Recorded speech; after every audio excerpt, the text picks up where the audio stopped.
Monday was a long day. I actually didn't. I thought I was going to leave that day, but based on some information, I decided to stay. So everything was just kind of last minute and quickly put together and all of that. By the way, this is the bed I slept in, and you don't see the dog that slept next to me, but that's a thing. Oh, and that suitcase was pretty much everything I had at the time, besides my little car.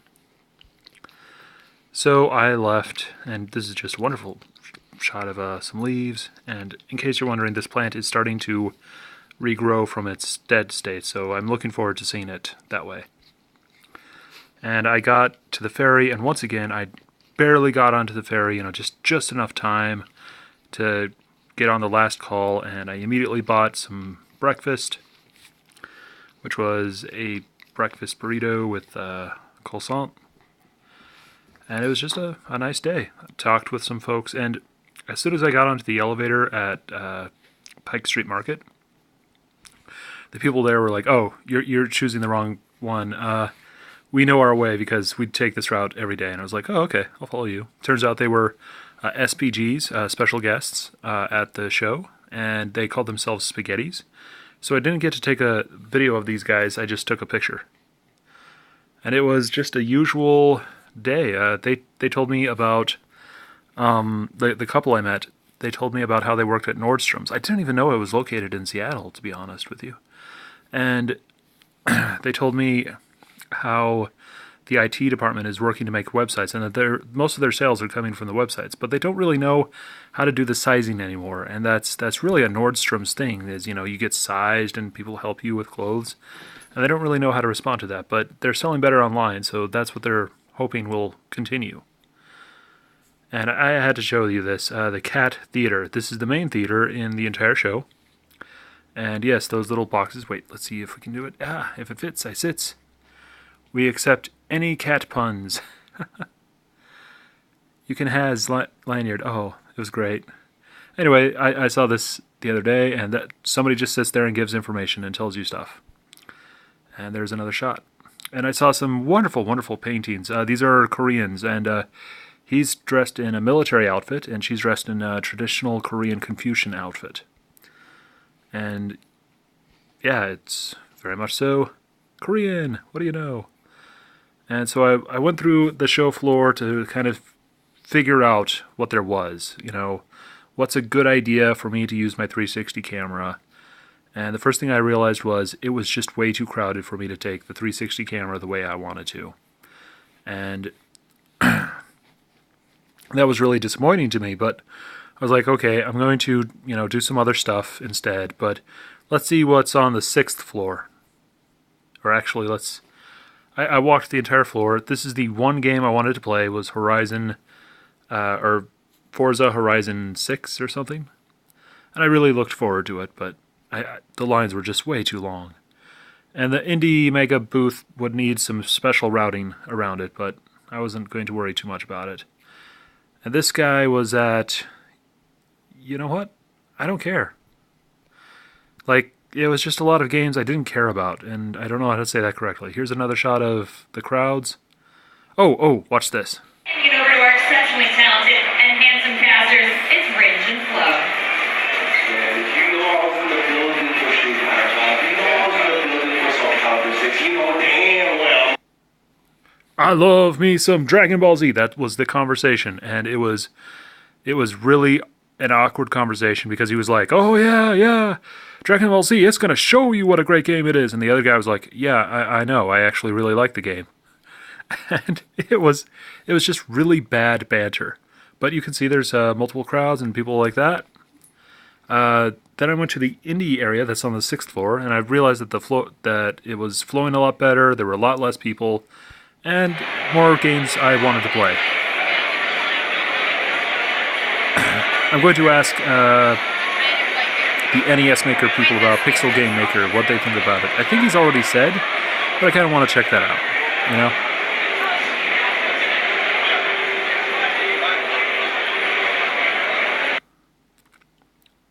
Yeah, I just realized it was too loud for you to hear my voice, and I just realized they've got a 3D printer there.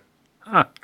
Anyway, there were just a lot of nice games, and the game Pixel Maker I'm going to check out because I'm talking to some folks about the NES Maker type thing.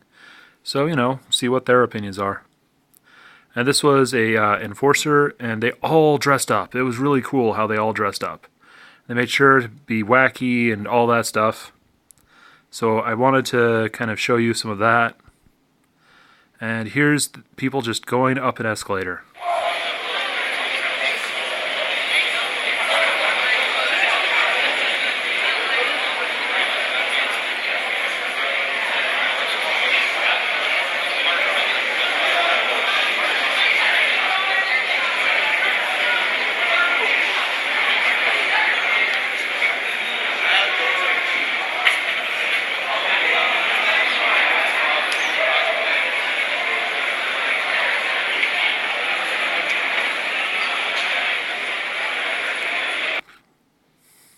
There you go.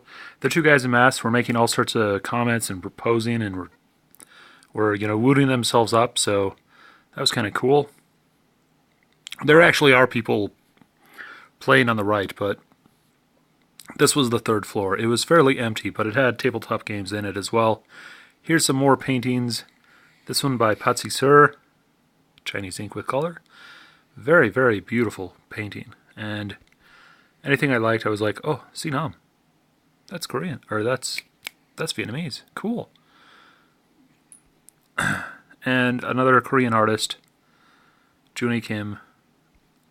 And you're probably thinking, well, how do you know it's Korean? Because those are traditional Korean clothing. The woman on the left is supposed to be I forget the term, but she's scaring away ghosts. And so that's her job. And the person in white is actually representing death at the moment. And I worked at a gaming table, literally gaming tables. So we had all these little creators around, and I was like, hey, look, it's Thor, and he's ready to give somebody a hug.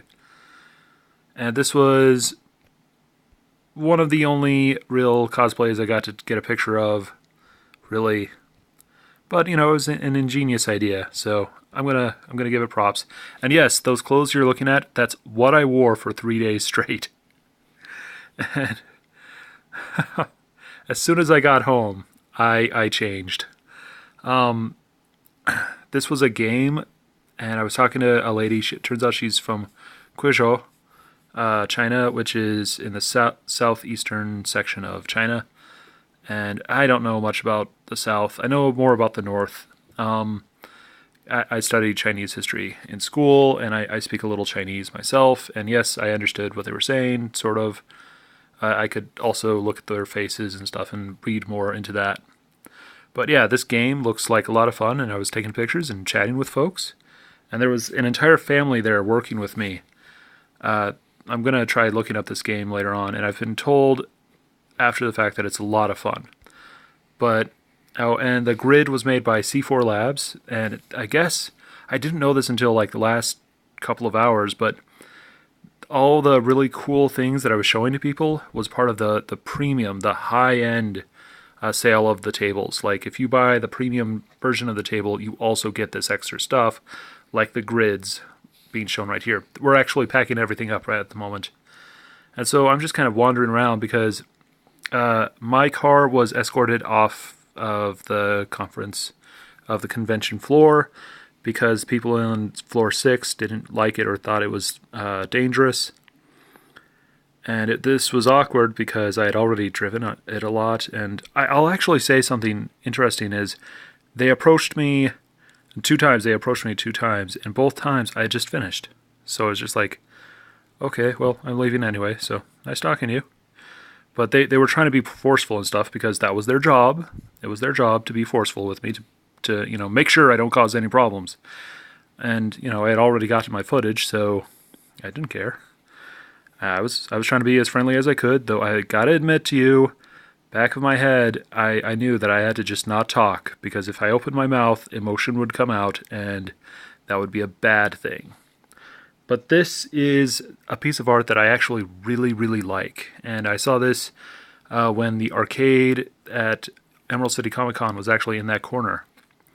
And I just loved it because each person you're looking at is an actual artist in Seattle. Really. And we said that the tables, the game tables, got the toddler test. So there's a little 2-year-old. He became my best friend, or something like that. He kept running up to me. He would run to his dad, and then he'd run to me. Then he'd run to his dad, then he'd run to me. Then he'd run to his dad, and then he'd run to me. Because I could hold him upside down, and I knew all the tricks, because I've had a toddler in my life. And, you know, we sold, it was just this family of 3 kids. The oldest, I think, was 10. The youngest was 2. And I think the middle child was 5. So, you know, a range of ages. And they actually ended up giving me a ride to the ferry because I could not. I wasn't about to drive my little mini car, all the way to the ferry. I had this feeling that I needed to follow them, which was good because as soon as I got to the ferry was there. I did get this amazing picture, and I was showing it off, and the girl was like, "Oh my gosh, I'm Peach!" And we talked about this guy who was in dressed as a blue shell from Mario Kart, and he threw a blue shell at my car, and I was laughing my head off at it. And you know, it was just a fun little picture. And the next day, I didn't eat. I didn't have a lot of money on me. I had a gift card, and I had about $50 in my bank account, and I bought gas, which cost me about $30. And then I bought gas again, and pretty much I had about $11 to my name by the time I was done, and I had to, you know, use the gift card to buy food because I didn't have enough money on my bank account to do anything. To give you an idea of how close it was. But I made it back, and everything was working. The apples have turned red. I'm going to have to edit that out. Anyway, it was a great day, and the next day I drove home, pretty much uneventful, and that was my trip. This Friday I'm going to be restarting into the lecture series, so look forward to that. Bye now.